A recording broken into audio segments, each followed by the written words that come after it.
Une petite vidéo, alors là très très rapide, c'est juste avant, j'ai fait des vidéos de test et je me suis aperçu d'un truc, donc vous verrez pas vous verrez dans les autres tests que j'ai pas pris ça en compte, donc je fais la petite vidéo avant pour vous montrer l'efficacité en fait dépend de beaucoup de deux choses, enfin dépend d'une chose surtout, c'est la dimension de la bobine ici. Là.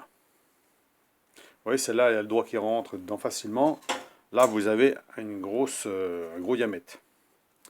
Donc, eh ben, pour que ça soit le plus efficace possible, il faut que le diamètre corresponde à la vis que vous voulez démonter.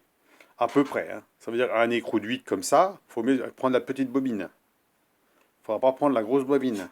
Parce que si on prend la grosse bobine, on va mettre beaucoup de temps pour la chauffer. Hein. Par contre, quand on prend la petite bobine, ça chauffe très très vite. Et là, on devient rouge très rapidement. Hein. Là, il y a même elle était brillante, elle a perdu son zinc, bien sûr. Quand on chauffe, ben, on perd le zinc. Le zinc s'est évaporé. Donc attention quand même, parce que bon, dans un milieu non aéré, ça pue. Hein. Le zinc, quand il s'évapore, c'est peut-être pas très bon non plus. Hein. Donc, petite bobine, petit écrou, petite vis, grosse bobine, grosse vis. Hein. Donc voilà, là j'ai testé. Pour l'instant, ils changent toujours un peu de couleur. Apparemment, c'est normal. Mais sinon, ils ne sont pas abîmés. Hein. Alors, température, je vais ouvrir au chat. Alors vous verrez dans les prochaines vidéos, j'ai chauffé cette vis-là. Alors c'est déjà assez gros en diamètre. Et j'ai pris cette bobine. Et bien entendu, ça ne correspond pas. Hein. Ça ne correspond pas du tout. Pour ça, là, le bout, oui, là c'est bon. Là, on a le bon diamètre, il n'y a pas de problème. Mais pour chauffer le bout là, il aurait fallu que je prenne ce morceau-là. Il aurait fallu que je prenne ça, hein, déjà. Déjà pour que ça aille plus vite. Hein, c'est beaucoup plus rapide. Ça, il n'y a pas de doute.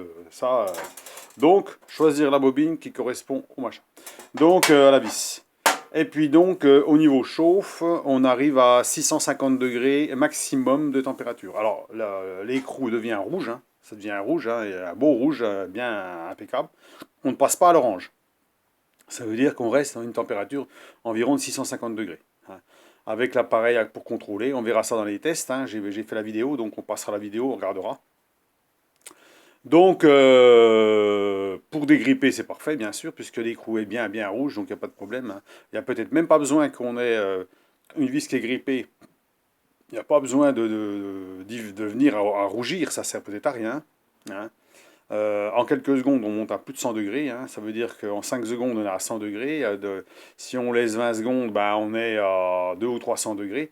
Donc peut-être c'est suffisant au bout d'un moment de desserrer sans que ça rougisse. Hein, pour éviter de matraquer les vis ou autre chose, hein, enlever les zincs ou quoi que ce soit. Hein.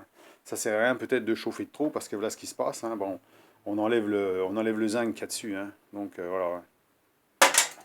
Donc voilà pour la vidéo. Donc j'ai fait des petites vidéos là-dessus pour dire voilà hein, comment je l'ai utilisé, comment je l'ai testé pour voir si on pouvait monter à plus de 650 degrés ou pas. J'ai essayé plusieurs trucs, sachant que à la base, un appareil comme ça, qui fasse 1000, 1500 ou 2000 watts, on ne dépassera pas une certaine température. Hein, on ira de plus en plus vite. Ça veut dire plus on est puissant, plus on va aller vite. On va chauffer très rapidement, mais on va stagner une certaine température. Voilà. Il faudrait vraiment des trucs très très puissants pour arriver à chauffer au-delà. Hein. Ça veut dire monter à 900 ou 1000 degrés. Hein. Donc là, il faudrait 15 000 watts, 25 000 watts, voilà, hein, pour des trucs même un peu plus gros. Donc moi, j'ai testé l'écrou là, je l'ai monté à 650 degrés environ. Hein. Donc 650 degrés, bon, bah, c'est bien rouge, il n'y a pas de problème. Pour dégripper, ça va se dégripper tout seul, ça, il n'y a pas de problème non plus. Par contre, si on veut s'amuser à braser dessus, ben non, ça ne va pas le faire, puisqu'il faudrait au moins 800 degrés. Donc voilà pour la petite vidéo vite faite, hein. Donc ça sera rapide pour certains qui aiment bien les tests rapides. Sinon c'est génial comme appareil, ça c'est sûr, hein. Ça va très vite, hein. Pas de flamme, rien du tout. Et quand on chauffe l'écrou là, il n'y a que l'écrou qui chauffe. Vous avez l'écrou qui rougit, mais la tige ne rougit pas. Alors il faudrait peut-être laisser plus longtemps pour que la tige rougisse, c'est pour ça qu'à la limite, eh ben, on a une facilité de dévisser, puisque c'est l'écrou qui rougit et la tige ne rougit pas. Donc vous avez une chauffe différente entre les deux éléments. Hein. La chaleur commence par attaquer l'écrou avant d'attaquer le centre. Ce qui fait que ça dilate l'écrou, et forcément c'est pour ça que ça dégrippe. Hein. Ou ça débloque, ou ça décolle, ou etc. etc. Donc c'est l'avantage du système où un roulement, par exemple, une cage de roulement qui est montée à force, vous mettez la bobine autour, vous chauffez, au bout d'un moment là, elle va se décoller toute seule, on va dilater, sans chauffer énormément le milieu. Donc c'est pour ça que c'est bien. Donc pour moi c'est génial, c'est bien, c'est un beau truc. Pour mécaniciens, tous ceux qui touchent à la mécanique, que ce soit automobile, cycle et moto, tout ce qu'on veut, machine-outils, tout ce qu'on peut trouver avec des vis qui sont récalcitrantes, donc ça peut être utile. Donc voilà. Hein. Donc voilà, donc on verra les petites vidéos suivantes, hein. Ce sera une petite vidéo, vous regarderez, il n'y a rien de spectaculaire. Hein. Donc c'était juste pour voir hein, qu'est-ce que ça pouvait donner.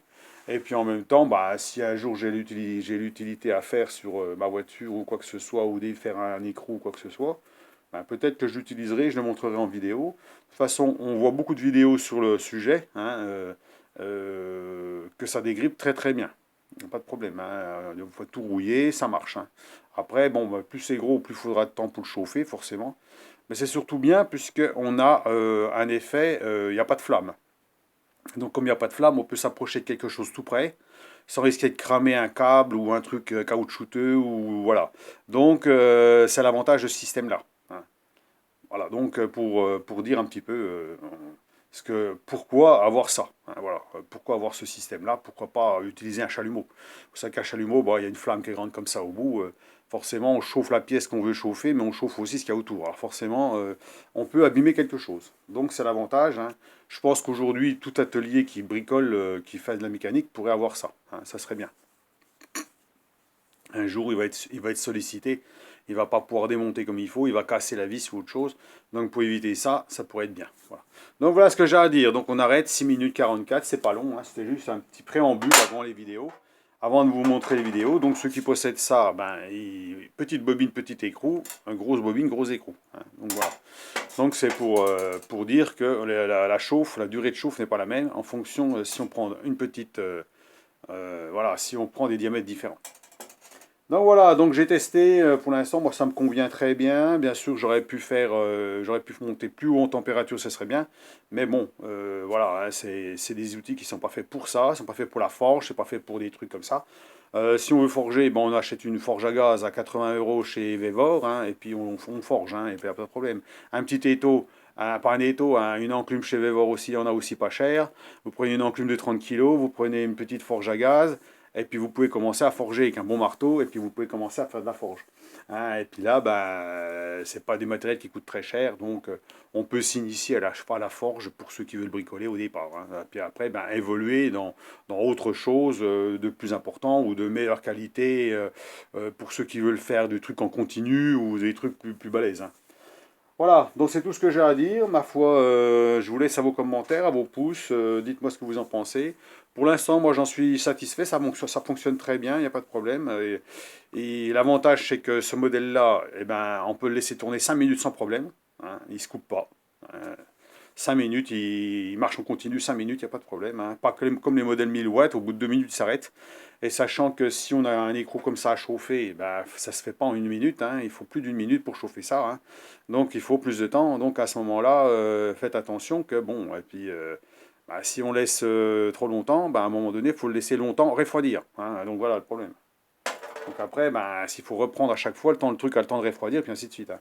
Donc peut-être ce modèle-là serait peut-être plus adapté pour un usage plus intensif. Voilà, on va dire, voilà, c'est tout.